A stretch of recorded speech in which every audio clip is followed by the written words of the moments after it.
बेरोजगारी के इस दौर में जो है यूसीआईएल हमारे लिए खुशखबरी लाया है नई वैकेंसीज़ के रूप में। और इस वीडियो में हम उसके पूरे डिटेल नोटिफिकेशन को देखेंगे। इस वीडियो थोड़ा लंबा ज़रूर हो जाएगा दोस्तों, लेकिन भविष्य में गलती ना हो इसके लिए अच्छा यहाँ पे 20 मिनट खर्च करके डिटेल एप्लीकेशन पूरा देख लीजिए, ताकि आपको फॉर्म भरने में कोई दिक्कत ना हो और आगे की कार्रवाई की जा सके। ठीक है दोस्तों, चलिए आपको देखिए, सिंपल गूगल में जाना है, यहाँ पर टाइप करना है www.ucil.gov.in। ये हमारी आ गई वेबसाइट। सबसे ऊपर का जो है देखिए लिंक मेरे ख्याल से खुलना चाहिए, थोड़ा टाइम ले रहा है। तो भाई दोस्तों, अगर आप सुरक्षित नौकरी करना चाह रहे हैं तो प्लीज़ वीडियो लास्ट तक ज़रूर देखिएगा। कोई चूक भविष्य में होने से अच्छा है कि अभी आप देख लें। यूसीआईएल देखिए हमारी ये खुल चुकी है, लिंक सबसे ऊपर की लिंक, हमने इसको क्लिक किया और ये हमारी वेबसाइट ओपन हो गई। जॉब्स ये देख रहे हैं आप, जॉब्स पर क्लिक कीजिए। जॉब्स पे क्लिक करेंगे तो ये हमारा एडवर्टीजमेंट नंबर का ये डिटेल एडवर्टीजमेंट है, जिसको हम आगे डिस्क्राइब करेंगे। और आपको अप्लाई करना था, आप यहीं से डायरेक्ट अप्लाई कर सकते हैं, अप्लाई ऑनलाइन के माध्यम से। ओके दोस्तों, चलिए शुरू करते हैं। चलिए दोस्तों, देखिए डाउनलोड हो गया है हमारा पूरा नोटिफिकेशन। देखते हैं कितने पेजों का है। ये लगभग 7 पेजों का है। और इसमें जो हम लोग 7 पेज पूरे तो नहीं, एक एक वर्ड तो नहीं पढ़ेंगे, लेकिन शॉर्ट डिटेल जो की पॉइंट्स है वो मैं आपको बताता जाऊँगा।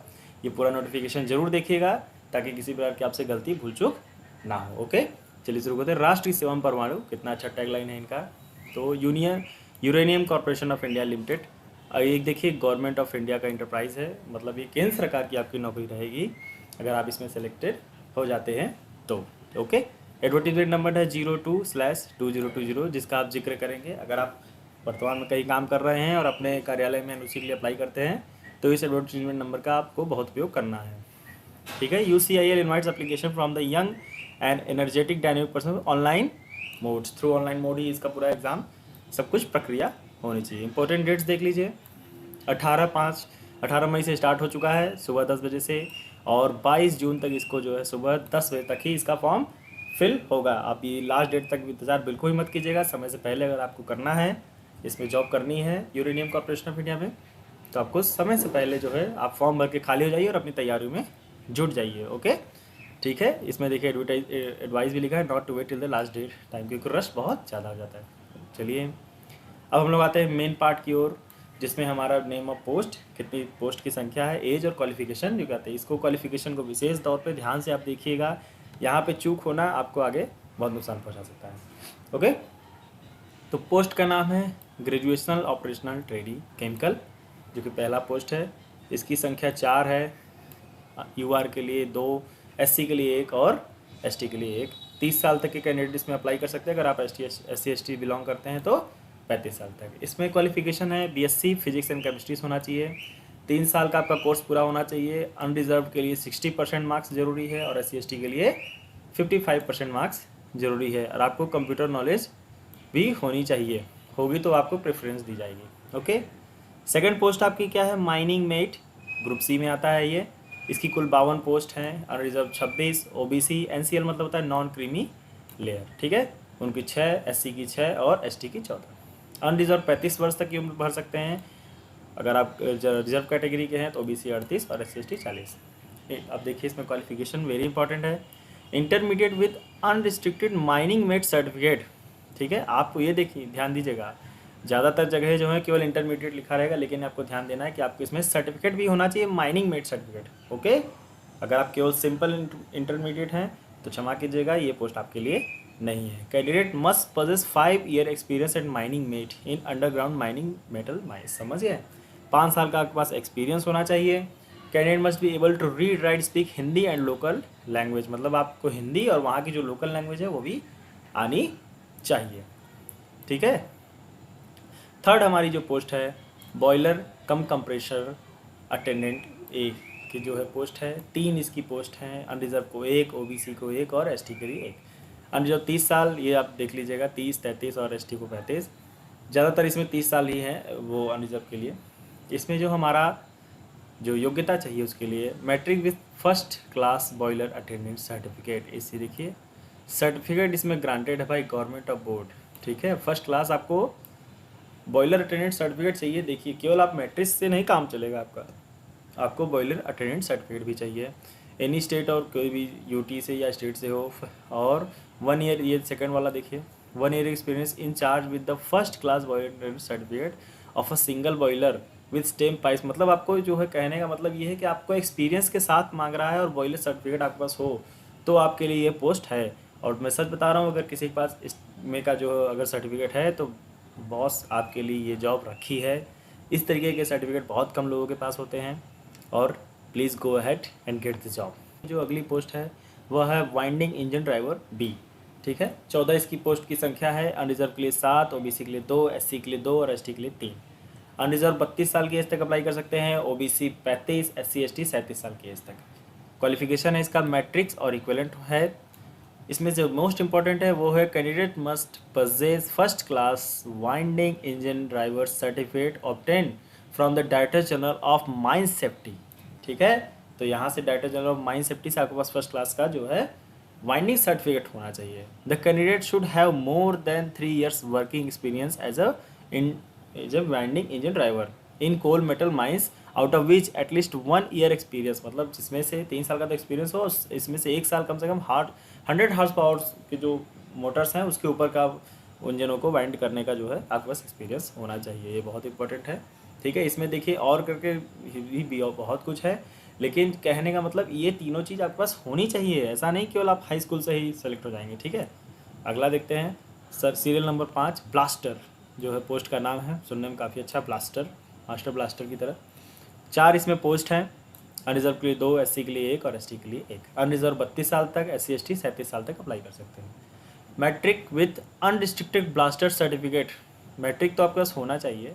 उसके बाद है अनरिस्ट्रिक्टेड ब्लास्टर सर्टिफिकेट होना चाहिए from competency issues by DGMS, मतलब director general of mines safety की तरफ से आपके पास ब्लास्टर सर्टिफिकेट होना चाहिए। आपके पास 3 साल का एक्सपीरियंस होना चाहिए ब्लास्टर और अंडरग्राउंड माइनिंग में। ठीक है, और इलेक्ट्रिक जो है आप इलेक्ट्रिक ब्लास्टिंग में बहुत अच्छे मतलब एक्सपर्ट तो नहीं, मतलब आपको साधारण तौर पे आपको आना चाहिए, ये भी इसकी योग्यता है।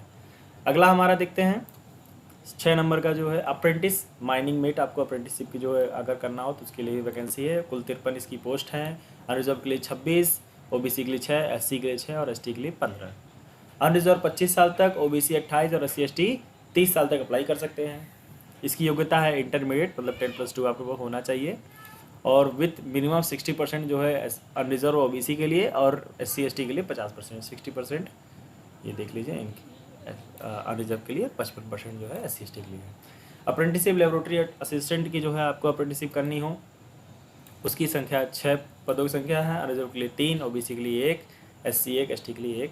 25 साल तक अनरिजर्व, 28 साल तक ओबीसी, 30 साल तक SC ST. Matrix with minimum 60% of marks, matric आपके पास होना चाहिए मतलब हाई स्कूल, और 60% मार्क्स के साथ जो है अनरिजर्व और ओबीसी, और 55% मार्क्स के साथ एससी एसटी। ठीक है, ये हमारी क्वालिफिकेशन हो गई। 7 प्रकार के हम देखते हैं कि जिस हम वैकेंसी को हम फॉर्म कर रहे हैं, जिसमें ज्वाइन होने वाले हैं, उसमें हमको सैलरी भी कितनी मिलेगी, जो कि मेन मुद्दा है। ठीक है, तो ग्रेजुएट ऑपरेशनल ट्रेनिंग को जो है 2 साल की देखिए ट्रेनिंग होगी। ओके, उस समय जो आपको स्टाइपेंड जो है लगभग 33,994, उसके बाद और सब जोड़ जाड़ के काफ़ी इसमें 33 से आपको ज़्यादा ही मिलेगी। 33,900 मतलब 34 तो ऐसा ही होगी, आपको उससे ज़्यादा सैलरी आपको मिलेगी, वो स्टाइपेंड बोलते हैं। 2 साल के कंप्लीट होने के बाद ओके आपकी पोस्ट हो जाएगी साइंटिफिक असिस्टेंट, ओके केमिकल। ये देखिए आपके पोस्ट का नाम हो जाएगा 2 साल ट्रेनिंग कंप्लीट होने के बाद सक्सेसफुल। और फिर आपको जो है बेसिक पे आपका जो है ये 29,990 प्लस 3% मतलब 46,720 हो जाएगा, plus allowance as applicable for the, मतलब 46 तो आपका हो जाएगा मेन पेमेंट। उसके बाद आपको अलाउंस मिलेगा, अलाउंस भी आगे लिखा होगा, ये देखिए ये लिखा हुआ 22% बेसिक पे का, बेसिक पे जो आपका होता है उसका 22% अलाउंस में माइनिंग में मिलता है।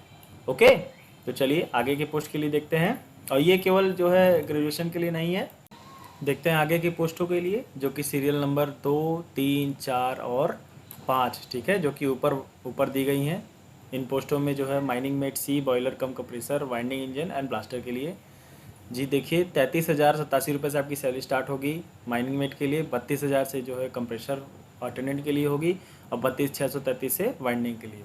और इसमें देखिए मेन मुद्दा ये है, और ये जो दिया हुआ है 45,000, ये देखिए भाई आपका स्केल है। ठीक है, बेसिक आपका जो 29,190 से स्टार्ट होगा, 45,480 तक आपका जाएगा। इसके में आप ये मत देखने लगेगा कि हमारी 45,000 सैलरी रहेगी। ठीक है, ये कन्फ्यूजन मैं दूर कर देता हूँ आपका। आगे देखते हैं भाई, देखिए माइनिंग डिपार्टमेंट में आपको अलाउंस बहुत भारी भरकम मिलता है। इन सब सैलरीज के बाद आपको बेसिक पे जो आपका, जैसे मान लीजिए ये 29,190 ये बेसिक पे है, इसका 22% मिलेगा आपको, अंडर जिसे बोलते हैं अंडरग्राउंड अलाउंस। ठीक है, ये जो है 22% इसका काफ़ी ज़्यादा हिस्सा होता है, ये आपकी सैलरी को अच्छा खासा बढ़ा देता है। तो आप सैलरी के लिए निस्पीकर रहिएगा। सैलरी आपको अलाउंस ढेर सारी फैसिलिटी बहुत ज़्यादा मिलेंगी, जैसे आपको लीव मिलेगी, मेडिकल ट्रीटमेंट मिलेगा, ग्रेचुटी एटसेट्रा एटसेट्रा, बहुत ढेर सारी फैसिलिटी रहती हैं। ठीक है, आगे देखते हैं। अब देखते हैं कि हमारे जो अप्रेंटिसशिप वाले हैं उनको स्टाइपेंड कितना मिलेगा, जो सीरियल नंबर 6 और 7 में दिया गया था। तो इसमें दिया गया है कि जो है 2014 में जो रूल आया था अप्रेंटिसशिप एक्ट के तहत, जो है उसमें दिया गया है कि फर्स्ट ईयर ऑफ ट्रेनिंग में जो है आपको 70% जो है, जो सेमी स्किल्ड वर्कर होता है उसका 70% वेजेस आपको दिया जाएगा। वो स्टेट वाइज जो उस स्टेट में जिसमें आप काम कर रहे हैं, उस स्टेट का जो भी सेमी स्किल्ड वर्कर की जो सैलरी होगी उसका 70% आपको फर्स्ट ईयर में दिया जाएगा, सेकेंड ईयर ऑफ ट्रेनिंग में 80% दिया जाएगा, थर्ड ईयर ऑफ ट्रेनिंग में 90% दिया जाएगा। ये उस स्टेट वाइज डिपेंड करता है, आप किस स्टेट में पोस्टिंग आपको मिलती है। ओके, अब देखिए भाई, इसमें बॉन्ड भी आपको भरना पड़ेगा, पर अच्छी बात यह है कि बॉन्ड जो है आपके सब सीरियल के लिए नहीं भरना है। आपको 20 रुपये के एक स्टैम्प पेपर में, जो कि नॉन जुडिशियल स्टैम्प पेपर होगा 20 रुपीज़ का, आपको कंपनी के लिए लिख के देना पड़ेगा कि हाँ मैं जो है इसमें कम से कम 4 साल सर्विस करूँगा। ठीक है, और अच्छी बात यह है कि केवल सर्विस सीरियल नंबर 1 के पोस्ट के लिए ही है। ठीक है, आपको सभी पोस्टों के लिए नहीं दिए, सीरियल नंबर 1 में जो पोस्ट होंगे उनके लिए ही देनी है, ट्रेनिंग कंप्लीट होने के बाद। ओके, आपको ज्वाइनिंग कैसे मिलेगी भाई, मेडिकल एग्जामिनेशन होने वाला है, जितने भी पोस्ट हैं सबके लिए बिफोर ज्वाइनिंग द सर्विस उनके मेडिकल ऑफिसर जो होंगे आपका मेडिकल टेस्ट करेंगे। जब वो संतुष्ट हो जाएंगे फिर आपको ध्यान दिया जाएगा और ज्वाइनिंग मिलेगी। मैं जानता हूँ दोस्तों वीडियो थोड़ा लंबा हो रहा है, लेकिन मेरा मकसद व्यूज़ इकट्ठा और वॉच टाइम लेना नहीं है, आपको सही जानकारी देनी है। आप अगर वीडियो देख लेते हैं तो आपको नोटिफिकेशन में या आगे फॉर्म भरने में किसी प्रकार की कोई दिक्कत नहीं होगी। ओके, आते हैं भैया मुद्दे की बात पर, सिलेक्शन प्रोसीजर हमारा क्या होने वाला है। ठीक है, तो इसमें लिखा गया है कि सबसे पहले जो है बिफोर अप्लाइंग आप जो है अपना एलिजिबिलिटी क्राइटेरिया देख लीजिए कि आप उसमें फिट बैठ रहे हैं कि नहीं। कट ऑफ डेट जो है 30 अप्रैल 2020 की है, मतलब जो एज वगैरह का जो कैलकुलेशन होगा वो 30 अप्रैल 2020 तक माना जाएगा, आप उस हिसाब से अपना निकालिए। एग्ज़ाम सिटीज़ 16 एग्ज़ाम सिटीज़ होंगी, जिसमें 3 एग्ज़ाम सेंटर आपको चूज़ करने होंगे। मैं ठीक है, आप चूज़ कर लीजिएगा, उसमें जिस अकॉर्डिंग सिस्टम निकालेगा, जैसी व्यवस्था उपलब्ध होगी सरकार आपको वैसे एग्जाम सिटीज़ अवेलेबल कराई, कोशिश की जाएगी कि आपको प्रायोरिटी जो आपने दी है उसी में दी जाए। कंप्यूटर बेस्ड ऑनलाइन एग्जामिनेशन होना है, 2 घंटे का एग्ज़ाम होगा 1 सिटिंग में, मतलब कोई शिफ्ट वाइज नहीं होगा, एक ही सिटिंग में एग्ज़ाम किया जाएगा। टोटल क्वेश्चन की संख्या होगी 120, ऑब्जेक्टिव टाइप जो है क्वेश्चन होंगे, मल्टीपल चॉइस होंगे जैसे हम लोग नॉर्मली देते हैं। Each question will carry 1 marks and there is no penalty for wrong answer, मतलब आप समझ रहे हैं, मतलब आपको माइनस मार्किंग नहीं है। और and no marks will be awarded for unattempted questions, और अगर आप अनअटेम्प्टेड कोई छूते नहीं, मतलब आपको क्वेश्चन नहीं आ रहा, नहीं भी कर रहे तो उसके लिए कोई आपको मार्क्स नहीं दिए जाएंगे। अगर आपसे गलती भी हो जाती है तो आपसे कोई मार्क्स काटे भी नहीं जाएंगे। ओके, जो क्वेश्चन पेपर होगा हिंदी और इंग्लिश में होगा, लेकिन अगर कोई आपको पेपर में कोई कन्फ्यूजन की स्थिति बनती है, टाइपोग्राफिकल एरर होता है, तो इंग्लिश वर्जन जो है वही माना जाएगा। ओके, तो आपको अगर कभी कन्फ्यूजन हो तो इंग्लिश वर्जन देख लीजिएगा, उसका वही माना जाएगा। ये देखिए हमारा जो है सिलेबस है सभी पोस्टों के लिए ऑनलाइन कंप्यूटर बेस्ड टेस्ट में, जिसमें जनरल इंग्लिश के 10 question, general knowledge and awareness के 10 मार्क्स। ठीक है, 10 मार्क्स मतलब 10 क्वेश्चन ही होंगे, क्योंकि हर क्वेश्चन 1 मार्क कैरी करता है। Reasoning 10 marks, numerical ability 10 marks, और प्रोफेशनल नॉलेज मतलब जो आप जिस फील्ड के लिए, जिस पोस्ट के लिए अप्लाई कर रहे हैं उस पोस्ट का स्पेशलाइज्ड नॉलेज आपको होना चाहिए, उसके सबसे ज़्यादा मार्क्स है 80 मार्क्स, मतलब एक 80 क्वेश्चन जो है उसी फील्ड के रहेंगे। ठीक है, और ये जो है आपको कुल 5 कैटेगरी से जो है क्वेश्चन आएंगे, इसकी तैयारी आपको बेहतरीन तरीके से करनी है। कंप्यूटर बेस्ड टिकट कीपिंग, ठीक है, आपको जो है मेरिट लिस्ट बनाई जाएगी उसके हिसाब से। ठीक है, ये लिखा हुआ final salary based on the consideration merit list computer based test. ठीक है, आपको मेरिट जब कंप्यूटर का आप क्वेश्चन दे देंगे तो उसके हिसाब से मेरिट बनेगी, और आगे जो है उसके हिसाब से जो मेरिट लिस्ट बनेगी तो आप शॉर्ट लिस्टेड होंगे। आगे देखते हैं, वही एप्लीकेशन फ़ीस जो है जनरल, ओबीसी और नॉन क्रीमी लेयर के लिए जो है creamy layer and non creamy layer OBC के जो है, और जनरल कैंडिडेट के लिए एप्लीकेशन फ़ी रखी गई है 500 रुपये, और ये एक नॉन रिफंडेबल एप्लीकेशन फ़ी है, मतलब कोई दिक्कत होती है, कोई परेशानी होने पर ये रिफ़ंड नहीं होगा। बाकी SC ST PWD और फीमेल कैंडिडेट्स आर एग्जेम्प्टेड, मतलब इनको कोई भी फीस नहीं देनी है, वो फ्री में अप्लाई कर सकते हैं, ठीक है। और ऑनलाइन मोड में इसका पेमेंट होना है, किसी अन्य बहकावे में ना है, डेबिट क्रेडिट कार्ड से होना है। अगर आप गलती से गलत खाते में रॉन्ग अकाउंट में चला जाता है तो आपको UCIL जो है जिम्मेदार नहीं होगा। ओके, आगे देखते हैं। एज लिमिट मैं ऊपर ही बता चुका हूँ कि एज लिमिट जो है 30 अप्रैल 2020 तक मानी जाएगी, आप उस हिसाब से अपना एज कैलकुलेट कर लें।